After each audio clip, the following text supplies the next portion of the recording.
What's up, guys? Barrett Freeman here with another episode of the PropertyTales podcast. I have two guests today, Meredith Cima and Coby Cima. Meredith just started her own company. Her husband has started his own company venture. We're going to talk today about what it's like to be married to another entrepreneur, some of the challenges that go along with that, as well as talk about the businesses they run. How you doing? I'm good. How are you? Great. Welcome. Coby, how are you? Doing great. What were you on the phone for so long outside? Man, I had a guy, he called me and he had a bunch of questions. And I recognize the look on your face. Yeah. Because I have it about once a week. A bunch of questions, but it's going to go good. We're getting together next week and going to get something set up for his grandkids. Was it a potential client? Yeah. So what kind of business were you guys talking about? Yeah, so, we do a lot of, I do a lot of IULs. It's, it could be a supplemental retirement, working capital account. Yeah, talk to me like I'm in fifth grade. Yeah, so everything like that. So basically, what he's looking to do is he wants to help maximize his grandchildren's retirement. He was thinking about setting up a trust where, whenever they pass away, that the death benefit will go into the trust. They can pass it on to their children. But while they're living, they have living benefits. So if they get diagnosed with a critical, chronic, or terminal illness, they can have some money to help pay for that. And then they can also take advantage of the supplemental retirement income. So. Great. So what do you do for a living? So do you know how, like, most people feel like they have to go to, like, healthcare.gov, or I guess people call it Obamacare now still, or they have to settle what's on that, or if you're a small business and you feel like that you have to get so many employees to get group insurance. So I can kind of bypass that, and I help people who are self-employed, small businesses, families, individuals. I help them find a private PPO health insurance that they can use, and I can customize that for each person. Tell me your story. Like, where were you born? How'd you get to where you are today? So I was born here in Corbin. My family's from Harlan County. My family's from Harlan County as well. Yeah, well, it's small town, so I'm sure our family members probably know each other somewhere. Probably related somehow. Yeah. No, but I went to school here. I went to Corbin High School, Knox County, a little bit of my time, but went to college at the Cumberlands. I thought I wanted to be a nurse. Ever since I was younger, I wanted to do something in the medical field, but I actually got pregnant with my son, Corbin, and plans kind of changed a little bit. I started working at Austin City here downtown. Loved it. It was a wonderful place. I kind of recognize you from there. Yeah. Where we met. Yeah, that is where we met. Connection, yeah. That's cool. Yeah, I loved it, and it was a wonderful job for the time, but it kind of got time for me to decide, like, what I was going to do in the long run, and I had to make that decision if I was wanting to go back to college and go to the nursing route. And I found a job opportunity online because I was kind of working with doing some kind of like closing sales kind of deal, because I learned from Austin City that I'm a big people person. I love talking to people. I love having conversations, and I learned that was one of my skill sets, and it kind of made me fall in love with the business side of stuff. So I came across the opportunity to do health insurance, and I was like, you know what, this sounds pretty cool. I really liked the potential of like uncapped, like commission, and kind of I can make what I want to make compared to like going somewhere and being on salary. When did you start doing the insurance? About 3 years ago. I took a little break in between, but I just started it back, so. Was it just during COVID you were looking around, seeing what opportunities were? It was a little bit after COVID. I just kind of got tired of the nightlife part of, the bar life. I loved it. Great job, but it was taxing, especially when you have a relationship and you have a family. It's hard. From the outside, it looks awesome. It is. It's awesome at times. But then you get home at 2 a.m. and... Yeah, you get home, babies are crying, and, you have to get up and do all that early in the morning. It's like, this is fun and all, but it's time to... get a big girl job. That's required to do what you do. You really just have to have your license. You just got to go get your license. I did quite a bit of training, which was wonderful. This time around, I've had wonderful training. Like, it was wonderful with that. And really just a good personality, and be willing to work hard and talk to people and put yourself out there. What's required to get your license? You have to be 18 to get your license. I think either 18 or 21. I can't remember, but... that, and then you just really apply for it and take the test. And I think in Kentucky you have to do 25 hours of pre-licensing. But some online course. Yeah, it's like I think it's called like Excel Solutions or Yeah. something. So it's basically like, she has to get her health and life license where she can do, both. She don't really do much life, but there is a life product in the health insurance, which is pretty neat. But yeah, I think it's the 25 hours, and then you just got to take the test, pass the test.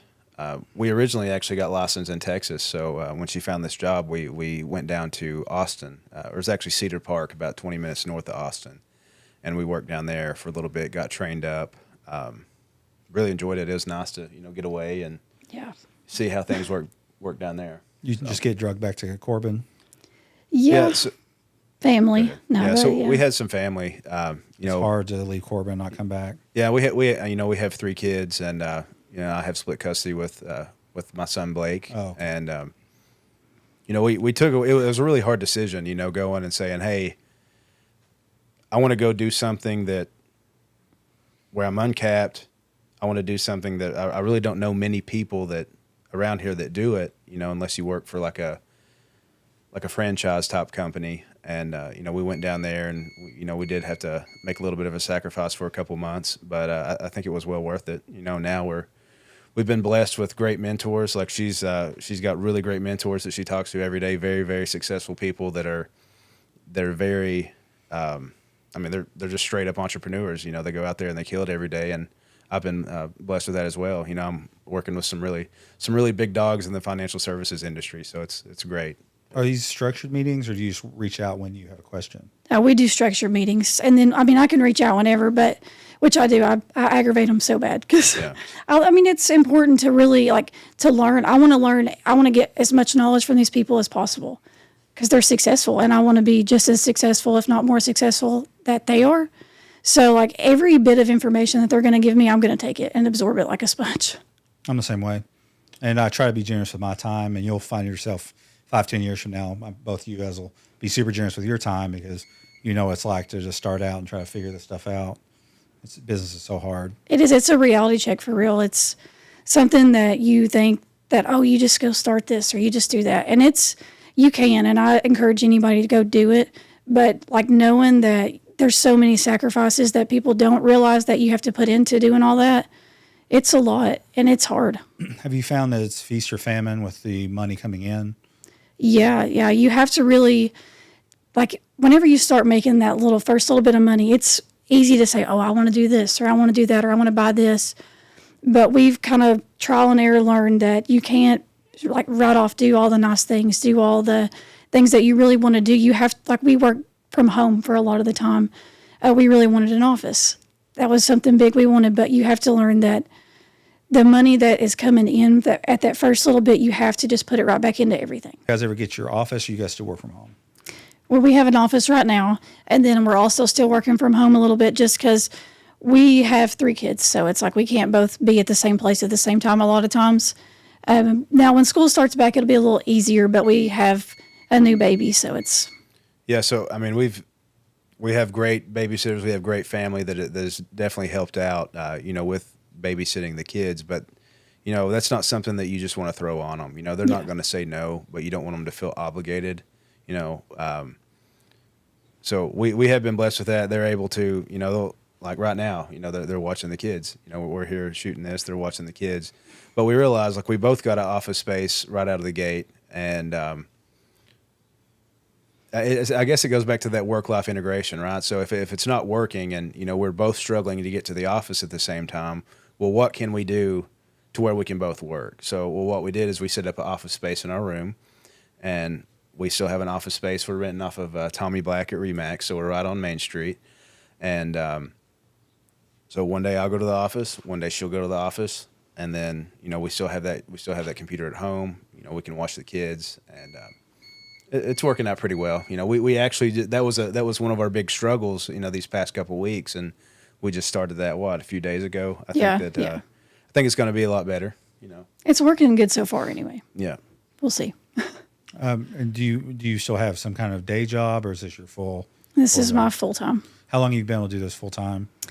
I kind of always done it full time. It was a struggle at first. I kept telling myself, maybe just get myself a little second job or do this or that. But it comes back to, like we talked about on our morning meeting this morning, burn the ships. Just, you cannot have a fallback plan, because when you do, you're never going to be fully in it. You're never going to, you have to go full on, like, I'm going to do this. There's no backup. If I do, I always know I have something to fall back on if I'm not, performing the way I want to in my business. Did you find it hard to go all in? And Yeah, so I'm actually was just coming to an end. So I wait tables at Cheddar's on the weekends, and one of the reasons I did this is, when we had Nico, he's 6 months old now. I wanted her to be able to spend time with that baby. I know those first few months, especially him being a breastfed baby is very critical. So we want them to have that good relationship. So I went to Cheddar's and I started picking up some shifts, and like same as like Austin City, waiting tables, bartending, that's really quick money.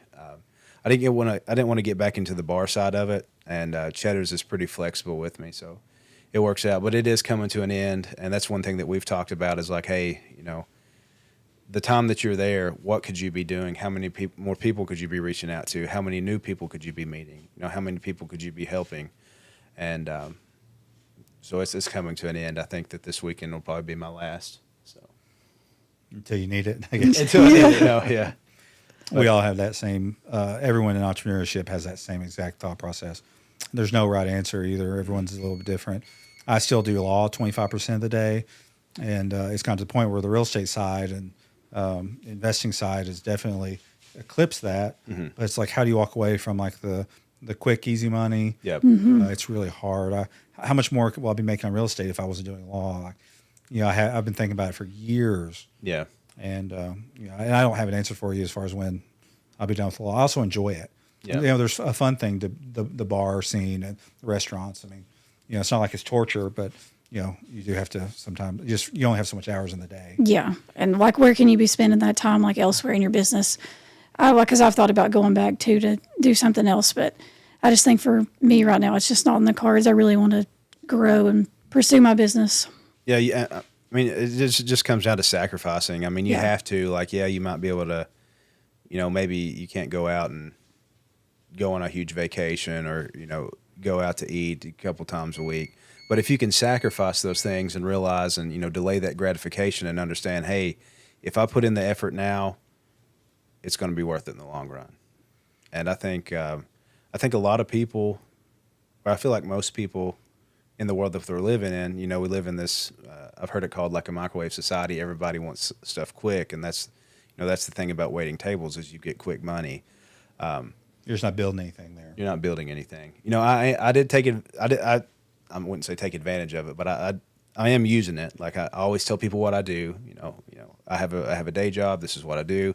I do this on the weekends, and then people ask me. So I've got a few appointments. I've been able to help a few clients out from meeting people at Cheddar's. So that's great. It's pretty neat. And you should be. Everyone should be doing that. Yeah. I scream about your business as loud as you can. Yeah. I mean, this podcast is a podcast, but I'm screaming like, look at me, look at my businesses, look at my services. It's important. Look at Coby. So it's what you got to do in this life. What are some of the challenges to being married to an entrepreneur as a entrepreneurial wife? I guess it would be like finding that fine line of trust. So like the way that I tell him is, I trust you. If you have a business endeavor that you want to do, or you have a decision you want to make, run it by me. You don't have to ask me. Like, don't ask me, but tell me what you're going to do. And I'm going to trust in you and your business and like your hindsight of things, if you'll do the same for me. I feel like that was hard at first. I've always believed in him. Like, I know he's going to do big things. I know like the type of person he is. And that's one of the things I loved about him. But that has been one of our things, is just trusting in each other and like what we believe in and what we're wanting to do. Finding that fine line of, this is what we want right now, but this is what we want in 10 years. Yeah. So I feel like that's been our biggest thing, is trying to find time to say, this is what we need to do now for having this in 10 years, and finding time for each other too. It's a lot of Also, work. your decision, his decisions can cost you guys money. Absolutely. Yes. Yeah. So it's scary. It is. Yeah, but I mean, that's one thing. Like, Meredith is the 10 out of 10 prime example of great, entrepreneur's wife. She's always supported me. We've been there in the lows, And I just know that, everything that we've been through, everything that we're going through, that we're going to be able to look back in 10 years and be like, she trusted me the whole way.